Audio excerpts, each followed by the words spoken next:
Recording in. Hey everyone, I'm here with Simeon again, and we're going to tackle this Michael Jackson case, the trial. I know it's very old, but I think it's worth going over again. Hello, Simeon. Hi there, and yeah, in background, I've been a huge Michael Jackson fan for the past 14 years now. Like, since he passed away, that's how I discovered him and his music. And a few years ago, when the Leaving Neverland, like, controversy was going on, I started getting really into the allegations, and as you will see in this video, it's literally one of the most bullshit allegations ever. All four of them, well, three mainly, the 1993 one, the 2003 one, and the recent Leaving Everland allegations. They all have so many holes in them, and the media has gone so deep into trying to destroy this man. And it's one of my awakenings because if Michael Jackson was a woman, none of this stuff would have happened to him. Because women being nurturing to children, women being loving towards children is considered normal. They went Yes, on exactly. after the fact that he was considered himself close to children due to his own childhood trauma and Yeah, pretty my much my smeared his name. what I got from it was that he just understood children and liked them and liked being around them, and he just shared like a typical normal intimacy. It was nothing sexual to it, right? Exactly. But I wonder what's your memory of the whole Michael Jackson Well, controversy. So I'll tell you, for me, because I liked his music when I was young. I was a young guy when Thriller came out, and it was incredible. Like that song, like he was strong even up to that point, but that was the one that really broke him out and made him ultra famous. He was ultra famous when he was very young with Jackson 5, and then when he did Thriller, I mean, that video, that was the peak of video making as well. So, but I've never been a giant fan of his. So when it just came out, I was like most people, very blasé. I didn't really care that much, because he was just a celeb he was basically washed up by then, you know. When he started damaging his face with surgery, it took a lot of the appeal out for me, you know. And I get to tell you the truth, his music stopped evolving after a certain point, and so it became kind of repetitious, and you had to be really like that sort or not. But anyway, let's start this up, and we'll get into it. And just shout stop when you need to. before we start though, Yeah, this video mainly goes over the 2003 allegations that resulted in the 2005 trial, right. though it does touch on the original 93 allegations, which Yeah. I have a lot to say about both. So I mean, all the stuff we're seeing now with like Russell Brand and Danny Masterson's, this is just being ramped up from what was going on even 20 years ago with Michael Jackson. One It more was June thing. 13th. Yeah. Hello. Rest in peace to the maker of this video. Oh, Tabloid Jump. Can you still hear me? yeah, I can hear you. You're not coming in very clearly, so you can keep close to the mic. Okay. Sorry about that. I just wanted to say rest in peace to Tabloid Junk, the creator of this video.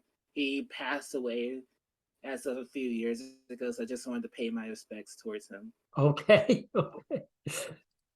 2005, the 12 jurors unanimously acquitted Michael Jackson on various charges of child molestation, conspiracy, and providing alcohol to a minor.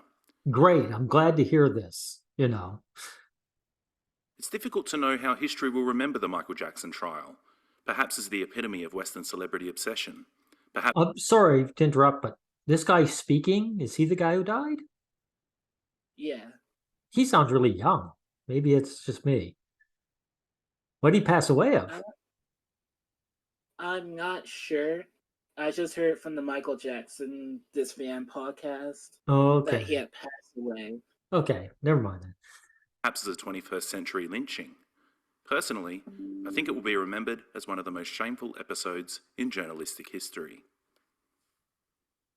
Well, to answer this guy, he is wrong because he had no idea what was coming. In the last few weeks, a large amount of ugly, malicious information has been released into the media about me. The information is disgusting and false. It's not until you find yourself digging through newspaper archives and rewatching hours of TV coverage that you truly Boo-hoo, he's got the flu. Oh my God. understand Yeah, the the media- magnitude. Pause one more time. As you'll see in this video, the media was so against this man. Yeah, and you know Very something, bold. it's no different than now because the media slams every guy that's being accused now. Of the media's failings. It was industry-wide. No doubt, there were certain reporters and even publications and TV stations that overtly favoured the prosecution. But many of the media's shortcomings were institutional. In a media obsessed with sound Yeah, hear that, guys? It was institutional. But at the time, Simeon, I thought this was an individual thing. That it was just because he was very famous, Michael Jackson, you know, particular celebrity. It's not true. It's to get the man. We know that now. We can see it. It's a trend that's been ramping up for the last 10 years. bites. How do you reduce 8 hours of testimony into 2 sentences and remain accurate? In an era of rolling news and instant blogging, how do you resist the temptation to dash out of the courtroom at the earliest convenience to break the news of the latest salacious allegations, even if it means missing a slice of the day's testimony? Looking back on the Michael Jackson trial, I see a media out of control. The sheer amount of propaganda, bias, distortion, and disinformation is almost beyond comprehension. Reading the court transcripts and comparing them to the newspaper cuttings, the trial Did you say something? Yeah. Okay. that But was I did relayed want to to us pause here. Yeah. This is all deliberate. As we have seen in later cases of the MeToo movement, this is the grandfather of them all. Because Yeah. what the media did here was completely deliberate, and they were pushing for a guilty verdict. Yeah, exactly. This is the real starting point. So, do you remember what year this was? Because I don't. So the allegation stemmed from this 2003 documentary. Okay, 2000. Called Women of Michael. So what happened was there's an original controversy before the allegations where pretty much Michael Jackson was shown holding hands with a young boy named Gavin Arvizo, and it was painted as him being a pedophile. Of course. And then later on in the year, Gavin Arvizo's family accused him of molestation. Then he was arrested in December 2003, but the trial didn't take place until the summer of 2005. Oh, yeah. This is a way of punishing men, by the way, is having a deliberately slow justice, jury trial, you know. It's deliberate. They always argue about, you know, a person deserving a speedy trial, but they don't do that for these kind of allegations. They do it on purpose, keep the man suffering. didn't even resemble the trial that was going on inside the courtroom.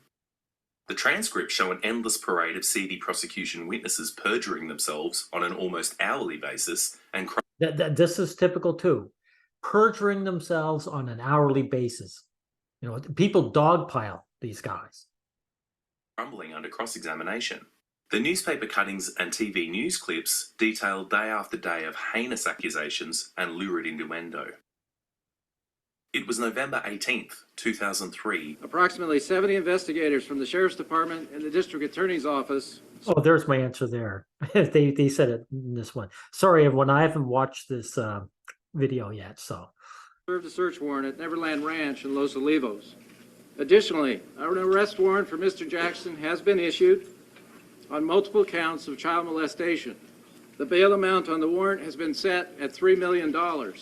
As soon as the news of the raid broke, news channels abandoned their schedule. What do you think about the bail setting? Because he's wealthy enough he could pay it, so is it just them getting money out of him or what? Simeon? I think so. I think so.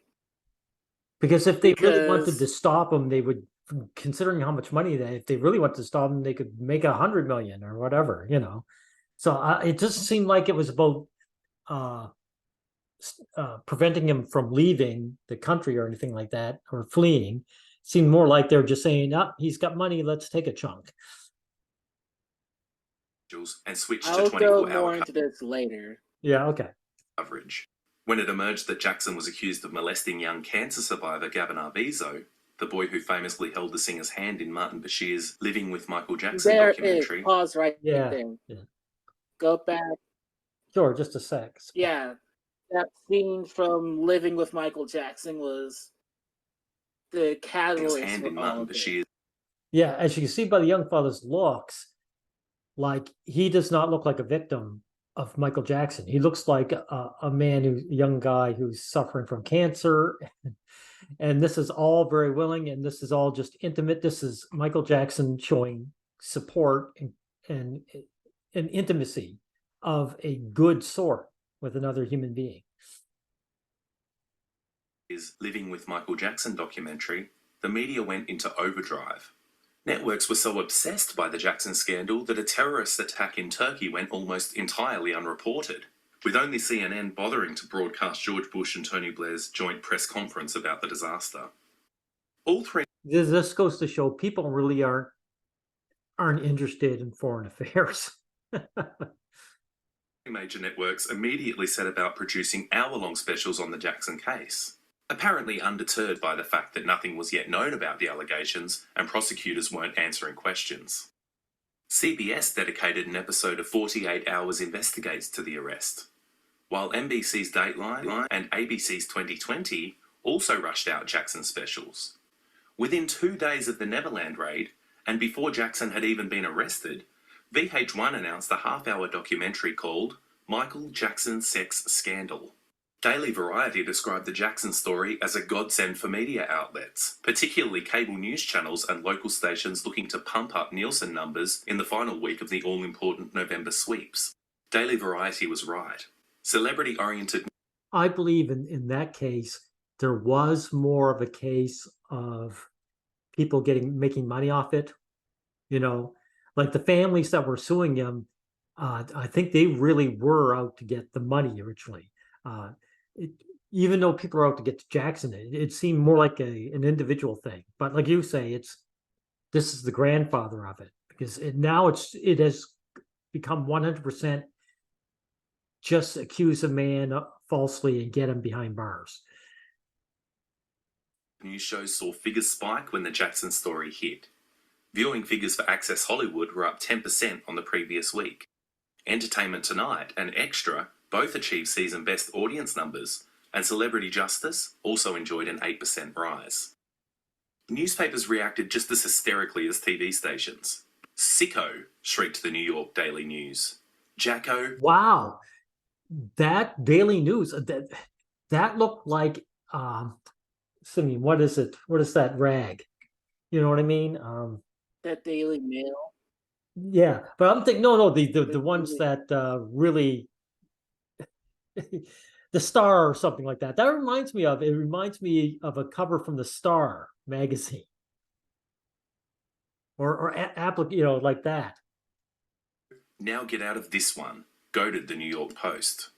The Sun, Britain's largest newspaper, ran an article titled, "He's Bad, He's Dangerous, He's History." The piece branded Jackson an ex-black, ex-superstar, a freak, and a twisted individual, and called for his children to be taken into care.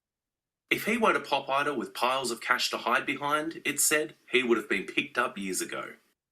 Encouraged by the audience boost the Jackson scandal had produced, media outlets made it their mission to milk the case for all they could.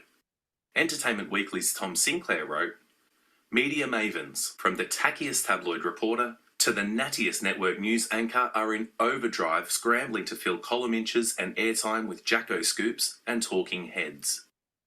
Pressure on news people is enormous, attorney Harlan Braun told Sinclair. So lawyers you've never heard of wind up on television talking about We need to see much more of this because they're basically saying the same thing over and over again, that the tabloid news was all over them. Because basically at this point, we're just watching it. Watching it. Yeah. Let me skip ahead a bit. I'm going to pause. lifted defence documents from the home of the singer's personal assistant. Sneddon also appeared to be tampering with fundamental elements of his case whenever evidence came to light which undermined the Arvizo family's claims. Pause right Holy here. cow. Holy cow. That's incredible. Tom Sneddon, background on him, he was also the district attorney for when he was originally accused in the 1993 allegations. Now, I was going to save this for when the video itself brings it up later on, but so background, 1993, Michael Jackson was first accused of child molestation by Evan Chandler, the father of 13 at the time, Jordan Chandler. And what happened in that allegation, that's literally the most scummiest allegation ever. First of all, Evan beforehand was secretly recorded in a phone call talking about how he's going to bring Michael Jackson down. Second of all, Evan Chandler was a dentist, right? Oh. He had placed his son under with this drug that is known to like implant false memories. Holy shit.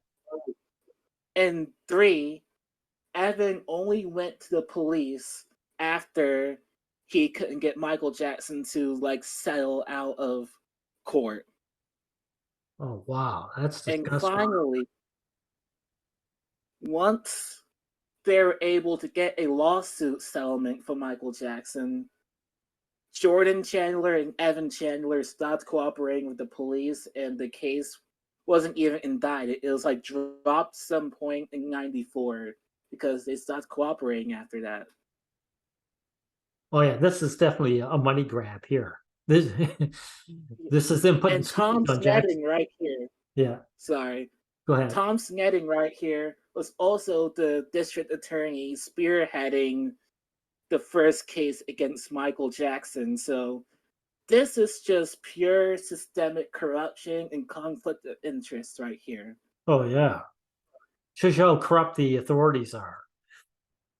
For instance, when the DA found out about 2 taped interviews in which the entire Arvizo family sang Jackson's praises and denied any abuse, he introduced the conspiracy charge and claimed that they'd been forced to lie against their will. And Gavin was the one that asked him, "Could I call you Daddy?" And Michael said, "Of course." And so Star and Davelin calling him Daddy Michael. Now this is the point where the media should have started backtracking instead of going further, because it's obvious that this guy wasn't guilty. This is all pretty obvious in hindsight. Very innocent and beautiful relationship. In a similar instance, Jackson's lawyer Mark Garagos appeared on NBC in January 2000. By the way, that's what they hate. They hate that men can actually have innocent, wonderful relationships with children. I don't think it matters to people whether there's actually lust and sex involved. They just hate it, period. 2004, and announced that the singer had a concrete, ironclad alibi for the dates on the charge sheet.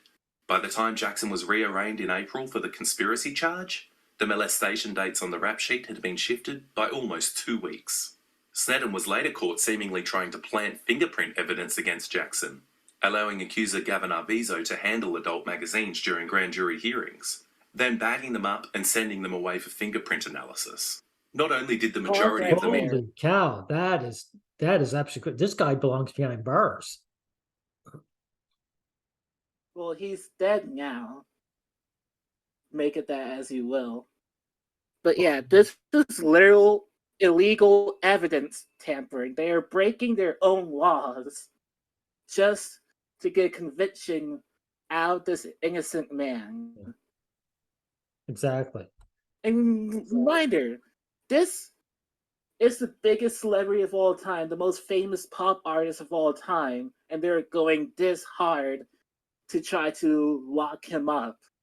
Imagine what could happen to any normal man out there who's accused of this. Oh yeah. Well, you notice Black Lives Matter doesn't talk about Michael Jackson at all. They don't hold him up as a man who's been screwed over. They're a feminist run, and they want shit like this happening. Media overlooked this flurry of questionable and occasionally illegal activity on the part of the prosecution. It also seemed perfectly content to perpetuate damning propaganda on the prosecution's behalf, despite a complete lack of corroborative evidence. For example, Diane Dimond appeared on Larry King Live days after Jackson's arrest and spoke repeatedly about a stack of love letters the star had supposedly written to Gavin Arvizo. Does anyone here know of the existence of these letters? Larry King, I love the look on his face because he's an honest person. And he's just asking, he says, okay, where are they? They just make these claims and there's no evidence. If they actually had these in evidence, they'd be showing them all over the news. That's how you know that they don't exist. Asked King. Absolutely, Diamond replied. I do. I absolutely know of their existence. Then produce them, you liar. Diane, have you read them? No, Exactly. I've not read them. Diamond admitted that she'd never even seen the letters, let alone read them, but said she knew about them from high law enforcement sources. But those love If she read them, she'd be able to mention details. You know? letters never materialized. When Diamond said she absolutely knew of their existence, she was basing her comments solely on the words of police sources. At best, the police sources were parroting the Arvizo's allegations in good faith. At worst, they'd concocted the story themselves to sully Jackson's name. Either way, the story went around the world with not a shed of evidence to support it. This Michael Jackson hate comes out of freaking nowhere. There's absolutely no excuse for it. Not as a celebrity, not as a man, nothing. It was over a year between Jackson's arrest and the beginning of his trial, and the media was forced to try and pad out the story for as long as they could in the interim. Aware that Jackson was bound by a gag order, and therefore powerless to respond, prosecution sympathisers started leaking Pause documents. right here again. Yeah. That's pretty scummy. The entire legal system, as you heard a few seconds ago, the cops literally producing fake evidence and like leaking it to the media pretty much, and bounding Jackson to a gag order, preventing him from defending himself. Again, most famous man of all time. Do you think Guess what could happen- he what could outdoes happen Elvis? if you- Do you think he outdoes Elvis in fame? At least globally, Yeah. because more people around the world Okay. know Well, Michael you know Jackson something, than I would Elvis. definitely agree with that at his peak. I don't know if he is now. I mean, history, we all fade out of history. Such as Jordan Chandler's 1993 police statement. The media, hungry for scandal and sensationalism, pounced on them. At the same time, allegations sold to tabloid TV shows by disgruntled ex-employees in the 1990s were constantly rehashed and presented as news. Small details of the Arvizo family's allegations would also periodically leak. While most media outlets reported these stories as Notice they actually only have one case against them, supposedly, the Bezos. And there's nothing, as far as I'm concerned, they haven't, or not concerned. From what I know, they never really proved anything, right? Hello? Exactly. Okay. allegations rather than fact, the sheer amount and frequency of stories connecting Jackson to ugly sexual abuse, coupled with his inability to refute them, had a devastating effect on the star's public image. I have great faith in our justice system. I'm shocked that he wouldn't have a good enough lawyer to stop that. You say, argue why you prevent, because they're preventing him from speaking, but then they're letting the the media run riot. You think there'd be gag I mean, orders on does it matter? Does it matter if he had a good lawyer if the entire system is against him? Yeah. System. Please keep an open mind and let me have my day in court. I will be acquitted and vindicated when the truth is told. The trial He was actually right about that, by the way. began in early 2005 with jury selection. Asked by NBC about prosecution and defense jury selection tactics, Diamond said the difference was that prosecutors would be looking for jurors who had a sense of good versus evil and right versus wrong. No sooner had the jurors been Oh, by the way, Simeon, all his facial surgery actually works against him because it did damage his looks. He didn't look natural at the end of his life, and people just go by looks a lot of times too, right? selected, Yeah, that Newsweek was exactly. trying to under. Sorry, I didn't mean to cut you off. It kind of ties into the black pill stuff a bit, Sure. like where it originally came from. Like if you're more like ugly looking, the media and stuff is more likely to present you as a monster. Like Yeah.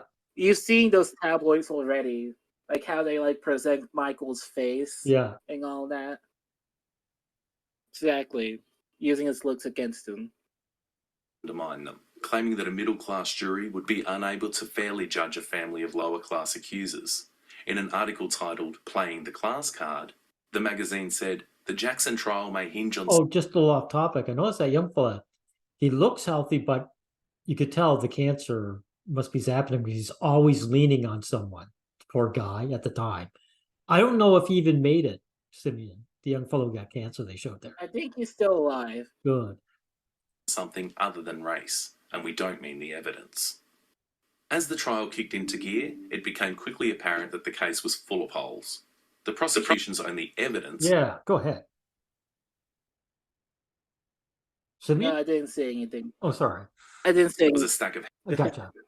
heterosexual porn magazines and a couple of legal art books. Thomas Mesereau wrote in a court motion, "The effort to try Mr. Jackson for having one of the largest private libraries in the world is alarming. Not since the dark day of almost 3/4 of a century ago has anyone witnessed a prosecution which claimed that the possession of books by a well-known artist were evidence of a crime against the state."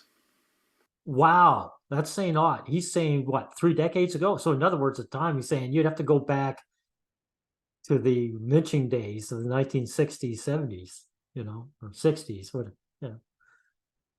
Gavin Arvizo's brother Starr took the stand early in the trial and claimed to have witnessed 2 specific acts of molestation, but his testimony was completely inconsistent. Regarding one alleged act, he claimed in court that Jackson had been fondling Gavin, but in a previous description of the same incident, he told a wildly different story, claiming Jackson had been rubbing his penis against Gavin's buttocks. He also told 2 different stories about the other alleged act on 2 consecutive days in court. During cross-examination, Jackson's lawyer Thomas Mesereau showed the boy a copy of Barely Legal and repeatedly asked if it was the specific edition Jackson had showed him and his brother. The boy insisted that it was, only for Mesereau to reveal that it was published in August 2003, 5 months after the Arvizo family had left Neverland. But this... Okay, this poor kid, this young fellow who's testifying is probably, he's an innocent victim himself, I suspect. I think his parents put him up to him, told him what to say.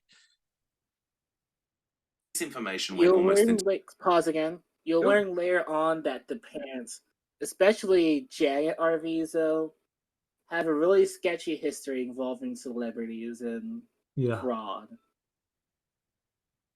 Entirely unreported, the media focusing on the boy's allegations rather than the cross-examination which undermined them. I'm just thinking this young guy, who would be an adult now, is probably looking back at that with shame and saying, I wish I could have done things differently. Allegations make good sound bites. Complex cross-examination does not. When Gavin Arvizo took the stand, he claimed that Jackson instigated the first act of molestation by telling him that all boys had to masturbate or else they would turn into rapists. But Mesereau showed under cross-examation that the boy had previously admitted his grandmother made that comment, not Jackson, meaning that the... Yeah. His grandmother said that. So his grandmother's a hateful bigot against men. I don't know if she's an official feminist or Exactly. just the typical average day feminist, which is the average woman. So that's how she thought about his gender. So he must have felt great. This is what my grandmother thinks of me and every other guy that exists. And then they try to paint that misandry onto Michael Jackson. Oh my God. The whole molestation story was predicated on a lie. Under cross-examination, the boy severely undermined the prosecution's conspiracy charge by claiming he'd never felt afraid at Neverland and he'd never want to leave. His accounts of the alleged molestation also differed from his brother's. Unfortunately for Jackson, Governor Arvizo's cross-examination was all but ignored as newspapers giggled and This is what makes this such a crime. He didn't want to leave. In other words, the kids came there, had the best time of their lives. They didn't suffer anything. Their lives were great there, and they don't want to leave. And that's what makes it such a crime to have Jackson. Something funny. Yeah. Go ahead. Something funny about this is that after the most recent allegations back in they originally came in 2013 when Wade Robson and James Safechuck accused Michael Jackson of molestation. In 2019, they did the Leaving Neverland documentary. After the Leaving Neverland documentary, more people came out and said that Michael Jackson never touched them, including someone named Brett Barnes, who was implied in the documentary that he was also molested. These accusers legit named Brett Barnes as a possible victim, and he later came out and said, "No, Michael Jackson never touched me." Exactly. When they got older and realized, no, I've got the brains to speak for myself. That's when they recanted. So, like the United States owes Michael Jackson and his family a huge apology. And actually, they owe an apology to the citizens of their country to say, we're sorry, we were criminals for a while. gossiped about what became known as Pajama Day. On the first day of the boy's direct examination, Jackson slipped in his shower, bruising his lung, and was rushed to hospital. When Judge Rodney Melville ordered a breach warrant for Jackson's arrest unless he arrived within an hour, the singer sped to the courthouse in the pajama trousers he'd been wearing when he was... Wow, they're not even going to give an excuse to the fact he was injured. And then they're going to use it against him, like, look at this crazy clown in his pajamas. Rushed to hospital. The photographs of Jackson in his pajamas went all over the world, often with no mention of Jackson's injury. I do remember this, Simeon. So they were just painting him. Look at this freak with his damaged face and wearing inappropriate clothes, you know? Or the reason he was wearing them. Many journalists accused Jackson of faking the entire event in order to gain sympathy, although sympathetic is the last word you'd use to describe the media's reaction. No, that's pathetic, because if they were reporters, they could find out if he actually went to the hospital. Simeon, you there? Exactly. Like, where's the journalism? Yeah, in all exactly. this? You know, all they had to do is go to the hospital and ask them. He said, "Yo, Michael Jackson, was he really injured?" I'm sure they'd say it. The incident didn't stop the media from sending Governor Arvizo's lurid allegations around the world the following day. Some outlets even ran the boy's testimony as fact rather than conjecture. He said if boys don't do it, they might turn into rapists. Cancer boy Gavin tells court of Jacko's sex, wrote the Mirror. But the boy's cross-examination was another story. It went almost entirely unreported. Instead of stories about Gavin Arvizo's lies and the two brothers' contradictory allegations, newspapers were filled with snarky opinion pieces about Jackson's pajamas, even though Pajama Day had been days previously. Thousands of words were dedicated to whether or not Jackson wore a wig, and The Sun even ran an article attacking Jackson for the accessories he pinned to his waistcoats every day. It seemed like the press would write... This is going back to, like, the whole black pill lookism stuff. They're attacking Michael Jackson's looks as a way to attack his character. Yeah. Make him seem more guilty. Well, also, they have nothing to talk about, too, right? Because they don't want to examine the actual evidence. They don't want to talk about what really was said in court. So that's also the reason why they're focusing. I think that may be more of the reason than the black pill. I think they're really saying we'll talk about anything else other than what's actually being said in the courtroom. Anything to avoid discussing the boys' cross-examination, which severely undermined the prosecution's case. This habit of reporting lurid allegations but ignoring the cross-examination which discredited them became a distinct trend throughout Jackson's trial. In an April 2005 When he says trend, he means all the time. interview with Matt Drudge, Fox What's that, Sam? I was just laughing. Oh yeah. columnist Roger Friedman explained, "What's not reported is the cross-examination of these witnesses is usually fatal to them." He added that whenever anybody said anything salacious or dramatic about Jackson, the media went running outside to report on it and missed the subsequent cross-examination. Drudge agreed, adding, "You're not hearing how witness after witness is disintegrating on the stand. There is not one witness, at least lately, that hasn't admitted to perjuring themselves in previous proceedings, either in this case or in some other case." These well, I'm glad he's only a boy, so I hope they don't. I'm glad they didn't put these boys behind for perjuring. But did any of these adults that perjured themselves ever get thrown in jail for perjury? I'm not sure. No, I But think this that probably was so under the radar. I doubt they did, though, to be honest. This alarming trend of This is ignoring cross-examination literally one of the most, sorry. Go ahead. As the title says, like, forget journalistic history. This is literally one of the most shameful cases in legal history. Oh yeah, Like, this whole it's a time. countrywide lynching. This is, yeah, pretty much a modern kangaroo court when they're like, take like innocent black men, accuse them like rape or murder, then just fucking lynch them. Yeah, Like, exactly. They're doing everything in their power. You think a decent judge at this point would just start saying, "Okay, I can see what's going on here," and maybe close it up, or I suppose they had to go through all the witnesses, but still, it's any decent judge must have felt disgusted after a while.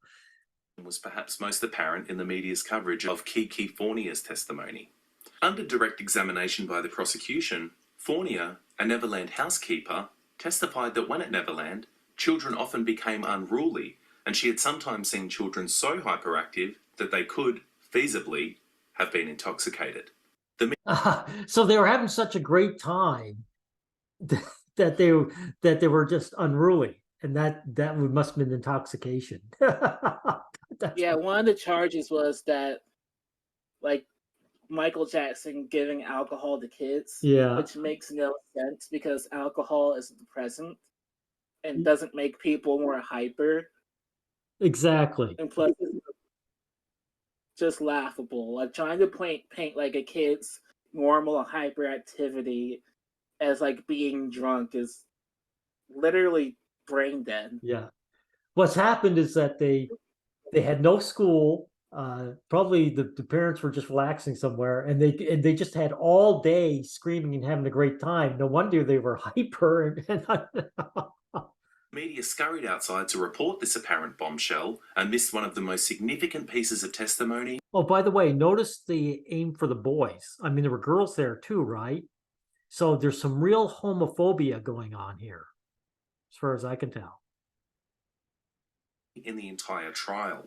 Under cross-examination by Thomas Mesereau, Fournier said that during the Arvizo family's final weeks at Neverland, the period which the molestation supposedly happened, the two boys' guest rooms had been constantly messy, leading her to believe that they'd been sleeping in their own quarters all along, not Michael Jackson's bedroom. She also testified that Star Arvizo had once pulled a knife on her in the kitchen, explaining that she did not feel it had been intended as a joke and that she thought he'd been trying to assert some sort of authority. In a devastating blow to the prosecution's increasingly hilarious conspiracy charge, I don't describe this, Simeon, as hilarious. I don't find this funny whatsoever, what they were doing to him. Fournier laughed at the idea that anybody could be held prisoner at All right, Neverland pause Ranch. again. Yeah. So a talking point a lot of people who believe Michael Jackson is guilty will say is that, oh, he had boys sleep in his bedroom. Yeah. His bedroom was 2 stories. Like, it's probably bigger than the house I live in. His bedroom was that big. Oh wow! Like I've never seen the inside. I've never looked. I probably could find it online. But are you saying like it had like actual 2 stories? Like the bedroom had, the ceiling was 2 stories high? Yeah. It Oh was wow!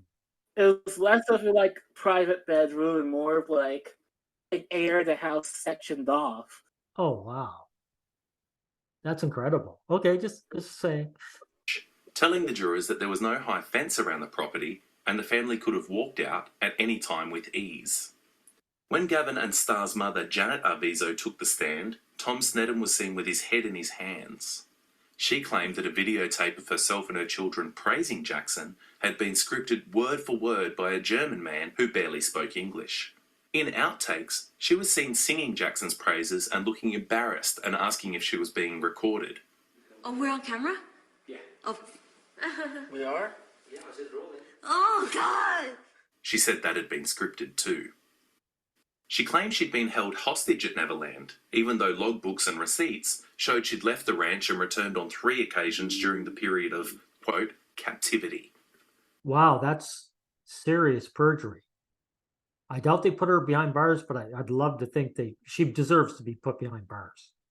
It became apparent she was currently under investigation for welfare fraud. Even the prosecutor said she may have committed perjury in certain of her applications. And had also been falsely obtaining money on the back of her son's illness, holding benefits to pay for his cancer treatments when he was already covered by insurance. Even the most ardent of prosecution supporters had to admit that Janet Arvizo was a disastrous witness for the state. Except Diane Diamond, who in March 2005 seemed to use Janet Arvizo's welfare fraud, which she was convicted of in the wake of Jackson's trial. But Diane, she has no shame whatsoever. Oh my God. As roundabout proof of Jackson's guilt, singing off a New York Post article with the gobsmacking line, "Pedophiles don't target kids with Aussie and Harriet parents." Watching their case crumble before their eyes, the prosecution applied to the judge for permission to admit evidence of prior bad acts. Permission Pause was right granted. here. Yeah. So the prior bad acts is where the 1993 allegations come in. All right. Judge okays So the comments. Yeah. Okay. So he's pretty much being tried for both of his allegations at this point. Yeah. And those were 10 years old at the time, so they shouldn't have been admissible. It just. Prosecutors told the jury they would hear evidence of 5 former victims.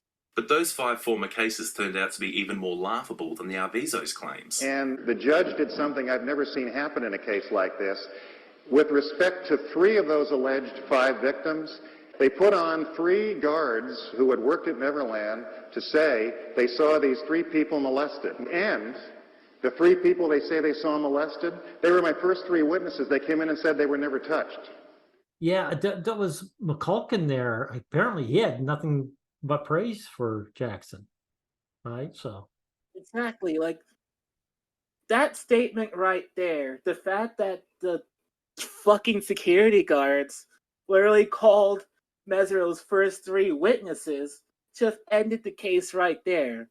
It should have just shown how bullshit and laughable this whole charade was. Oh yeah, modern day lynching. Roger Friedman complained in an interview with Matt Drudge. When Thursday started, that first hour was this guy Ralph Cacone, who had worked at the ranch as a security guard. He told the most outrageous story. It was so graphic, and of course everybody went running outside to report on it. But there were 10 minutes right before the first break on Thursday when Tom Mesereau got up and cross-examined this guy and obliterated him. The 4th so-called victim, Jason Francia, took the stand and claimed that when he was a child, Jackson had tickled him 3 times outside his clothes and he needed years of therapy to get over it.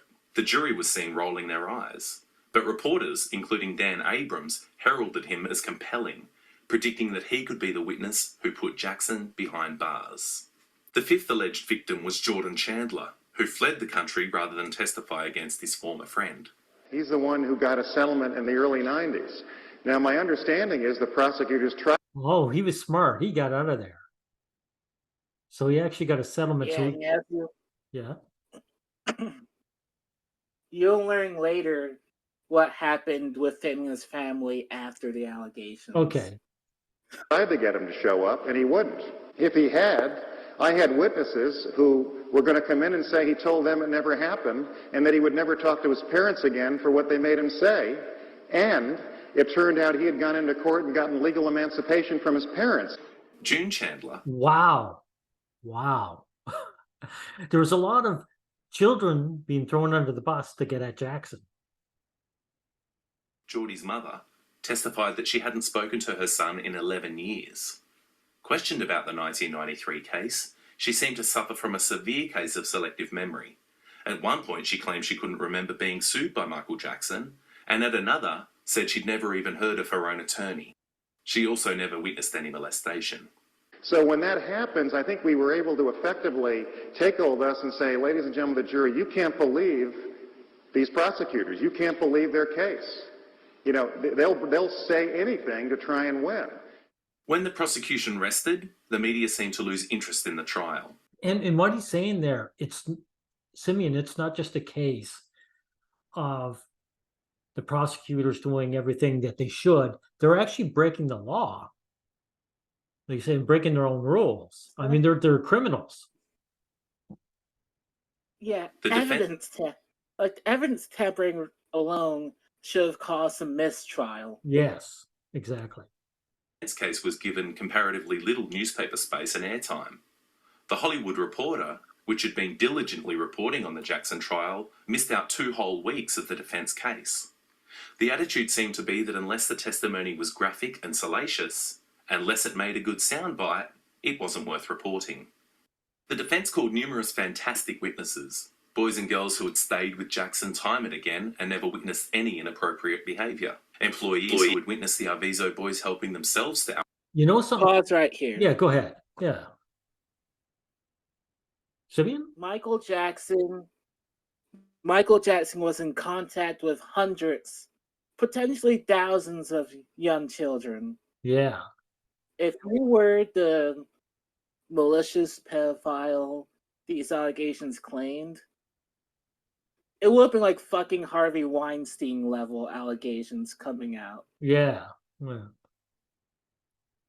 against him. But no, only 4 people in the past 30 years, with even more people coming out and saying that they were never touched and Yeah. defending him.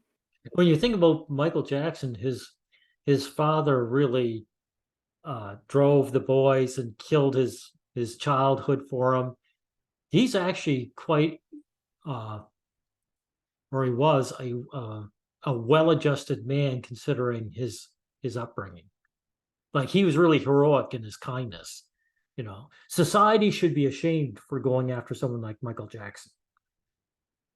alcohol in Jackson's. Oh, by the way, just another off topic. Can you imagine the kind of money you could have made if you were a newspaper who actually printed the truth when everyone else was lying?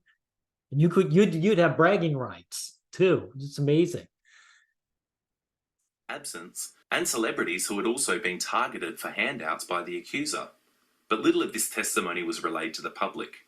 When District Attorney Tom Sneddon referred to black comic Chris Tucker as boy during his cross-examination, the media didn't bat an eyelid. When both sides rested, the jurors... Yeah, I didn't realize that. Like, the prosecutor is literally being bigoted towards one of the defense witnesses, and the media is literally ignoring it. They don't care. It's like the media was in cahoots with the legal system to try to push a guilty verdict. Yeah, exactly. Exactly. Notice the concerns of racism disappear when you're trying to get the man. Getting the man is the ultimate goal. were told that if they found reasonable doubt, they had to acquit. Anybody who had been paying attention to the proceedings could see that the doubt was so far beyond reasonable it wasn't even funny. Almost every single prosecution witness either perjured themselves or wound up helping the defense. There wasn't a shed of evidence connecting Jackson to any crime, and there wasn't a single credible witness connecting him to a crime either. But that didn't stop journalists and pundits from predicting guilty verdicts. CNN's Nancy Grace leading the way. And I will eat Yeah, Nancy Grace was always a scumbag. crow if they don't get this guy on something. Defense I bet she didn't bother eating any crow, by the way. attorney Robert Shapiro, who had once represented the Chandler family, stated with certainty on CNN he's going to be convicted. The hysteria of the fans outside the courthouse was mirrored by that of the reporters who secured seats inside, who were so excitable that Judge Rodney Melville ordered them to restrain themselves. The media worldwide were out to get Michael Jackson. The kind Oh, wow, you're right. This is a worldwide thing. So, in other words, papers outside of the U.S. were zapping him too? Simeon? Exactly. Like, yeah, at his, like, sorry, I'm stumbling my words. At his most famous, like, villages in Africa with, like, no access to, like, Western media and stuff recognized Michael Jackson. Oh, yeah. Of course.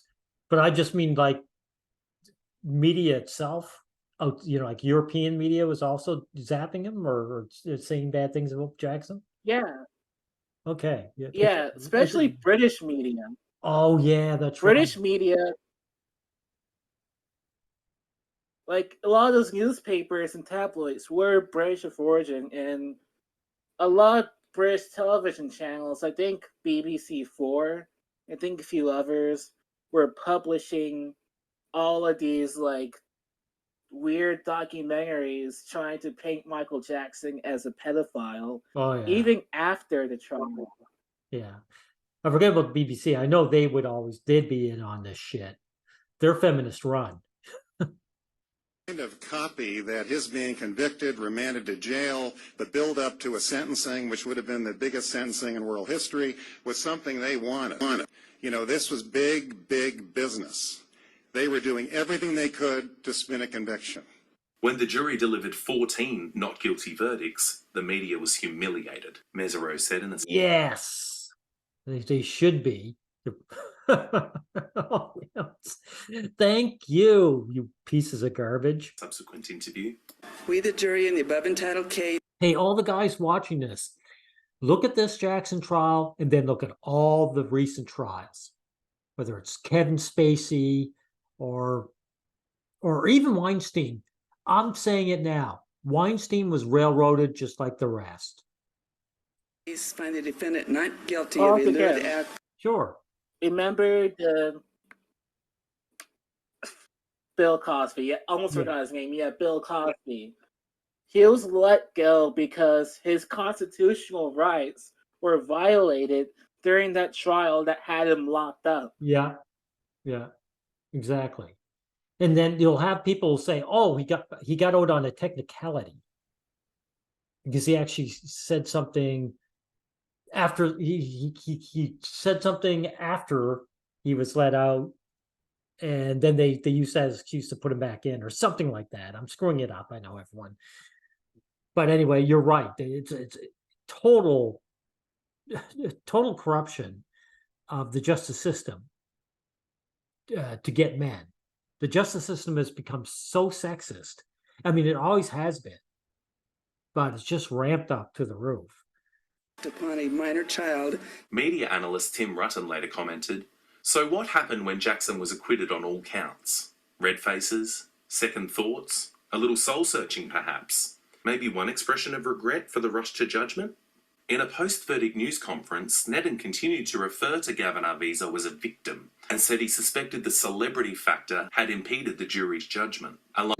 No shame whatsoever. Many media pundits swiftly appropriated as they set about undermining the jurors and their verdicts. Within minutes of the announcement, Nancy Grace appeared on court TV to allege that the jurors had been seduced by Jackson's fame and bizarrely claimed that the prosecution's only weak link had been Janet Arvizo. She said, "But you know what? I'm also not surprised. I thought that celebrity is such a big factor. When you think you know somebody, when you've watched their concerts, listened to their records, read their lyrics, believe they were coming from somebody's heart, Jackson is..." Yeah, this is horseshit. because these scumbags didn't show anything about the trial itself. So they're lying at this point. They don't even care that they've been caught red-handed. These people are And criminals. to debunk Nancy Grace, I'm sure you remember more than me, but at this point, Michael Jackson's reputation, at least in America, was in the absolute mud.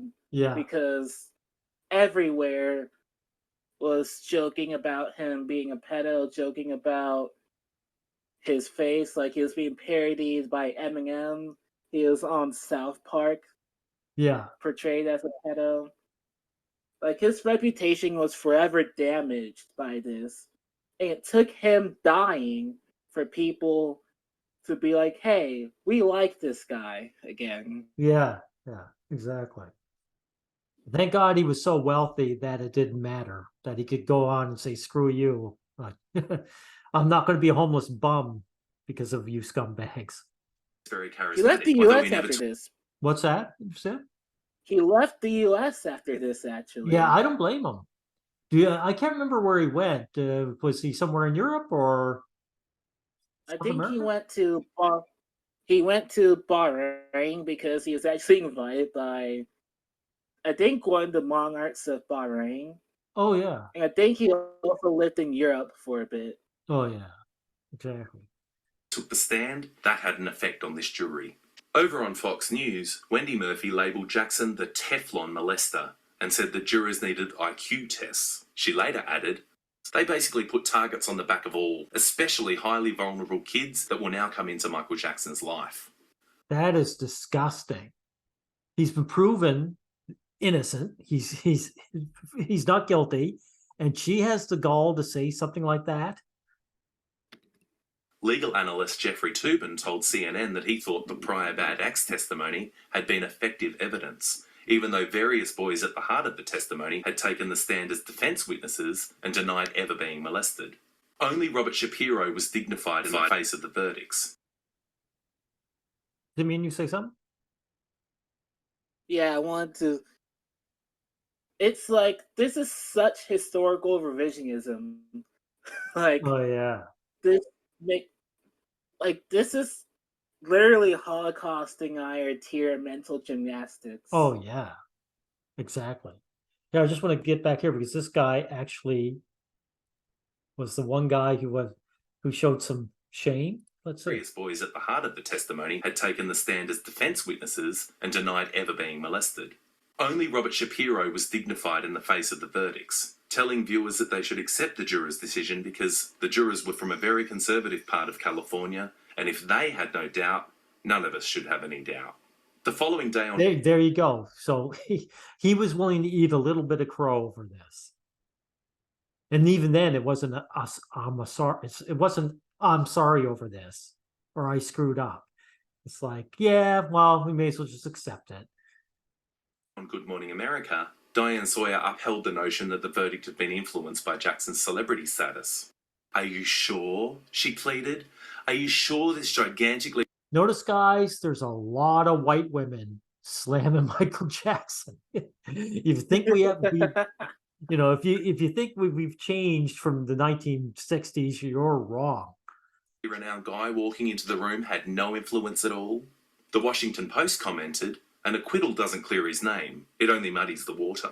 Both the New York Post and New York Daily News ran with the... Wow, so even an acquittal doesn't mean that he's innocent. That's fucking sad. That is sad. Night headline, boy oh boy.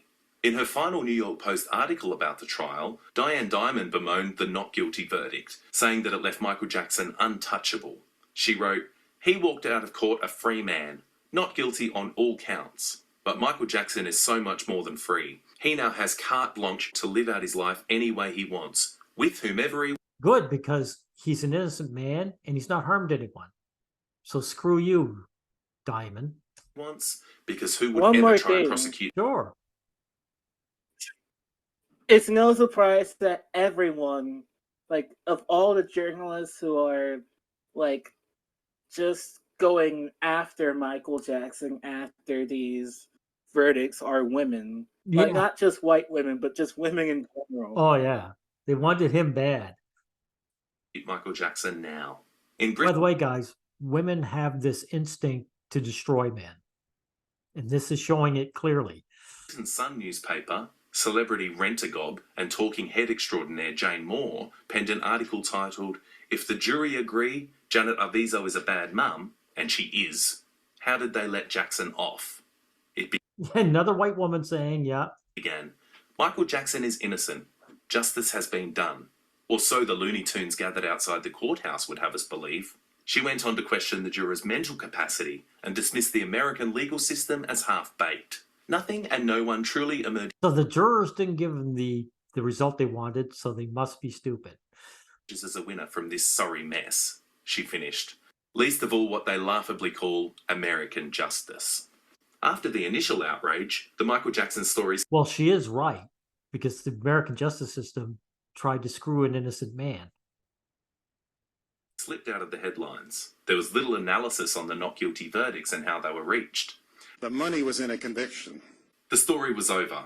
There were no apologies and no retractions. There was no scrutiny, no inquiries or investigations. Nobody was held to account for what was done to Michael Jackson. The media was content to let people go on believing their heavily skewed and borderline fictitious account of the trial. When Michael Jackson died, the media went into overdrive again. What drugs had killed him? How long had he been using them? Who had prescribed them? What else was in his system? How much did he... I have to admit, he was... I take that back Go what I ahead. said earlier. Sure. Even in death, they can't stop slandering him. Oh, yeah. Because they're painting him as a drug addict, right? Like he is some, like, crackhead smoking crack on the street. But in reality, he had, like, horrible insomnia and was dependent on, like, sleep medication. Not to mention, he had lupus, vitiligo, and he was in a lot of pain from a stage accident back in 1999 where he was on a platform that fell Oh, yeah. and was that did injured happen. from it. Yeah. Also, his hair getting lit on fire back in 84. Yes, I remember that too. Yeah. This man was hurt in a lot of ways and had a lot of medical conditions that he had to take medications for and sadly became dependent on them. Oh, Like, yeah. this is a case of the predatory pharmaceutical industry in the US more than a man being a simple drug addict. And look how the media painted him after his death. And truth be told, when he died, he was a has-been. I mean, for one thing, I think he was on his way. His career was winding down, but just because, you know, careers do.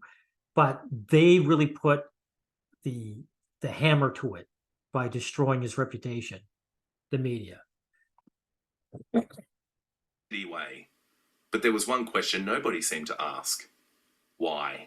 Why was Michael Jackson so stressed and so paranoid that he couldn't even get a decent night's sleep unless somebody stuck a tube full of anesthetic in his arm? I think the answer can be found in the results of various polls conducted in the wake of Michael Jackson's trial. A poll conducted by Gallup in the hours after the verdict showed that 54% of white Americans and 48% of the overall population disagreed with the jury's decision of not guilty. The poll also found that 62% of people felt that Jackson's celebrity status was instrumental in the verdicts. 34% said they were saddened by the verdict, and 24% said they were outraged. In a Fox News poll, 37% of voters said the verdict was wrong, while an additional 20%. By the way, the people who said they were outraged, I can't blame them 100% because they only had news coverage that was biased. Right? So would they feel the same way if the news wasn't corrupt, you know? 5% said celebrities buy justice. A poll by People Weekly found that a staggering 88% of readers disagreed with the jury's decision. The media did a number on its audience, and it did a number on Jackson. After battling his way through an exhausting and horrifying trial, riddled with heinous accusations and character assassinations, Michael Jackson should have felt vindicated when the jury delivered 14 unanimous not guilty verdicts. But the media's irresponsible coverage of the trial made it impossible for Jackson to ever feel truly vindicated. And that's true. And we don't know how much of the medication was due to the psychological damage they did to him. Right? Exactly. And just think of this whenever a future story about an allegation comes out. Oh, yeah. Like, even, like, it's worse nowadays with the Me Too movement and social media. Yeah. Because back Like, then, even though it's a bit go ahead. even though it's a bit easier to find the whole story now, a lot of it can just be drowned out by propaganda like this. And the thing is, I remember like 2005, that was really pre-internet, before people could really look up and discuss the things, but it didn't matter. It's like there was just nothing. Today, if it happened, you would have at least some alternative media to give voice in his behalf. Back then, there was nothing. Okay, I think we've got to the end of it. We don't need these last 2 minutes. You have anything to say before we close shop? Yeah. I guess you've literally just witnessed the story of modern lynching in the US. Yeah, exactly. Post 2000. That is shocking and embarrassing to think that this has been going on. Like, people think the more things change, the more they stay the same. Well, Simeon, thank you for bringing this to my attention, and we'll put it up on the channel, and hopefully people will watch it. Thank you, sir. Thank you for having me again. Yeah, it was a pleasure.